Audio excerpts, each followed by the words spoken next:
வணக்கம். நான் Benjamin ஃபார்மகனோட founder. விவசாயம் அப்படிங்கிறது வந்து ஐ திங்க் உலகத்திலே முதன்முறையாக நடந்த ட்ரேடிங் வந்து விவசாய ட்ரேடிங்காக தான் இருந்திருக்க முடியும். விவசாயி தான் வந்து முதல் பிஸ்னஸ்மேன்.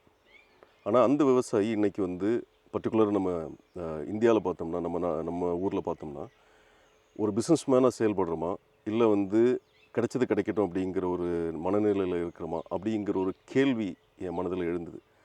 அப்போ எனக்கு என்ன தோணுச்சுதுன்னா, மேலை நாடுகளில் பார்த்திங்கன்னா பெரும்பாலும் விவசாயம் வந்து கமர்ஷியலைஸ் ஆகிடுச்சு. ஒரு கம்பெனியாக ரன் பண்ணுறாங்க.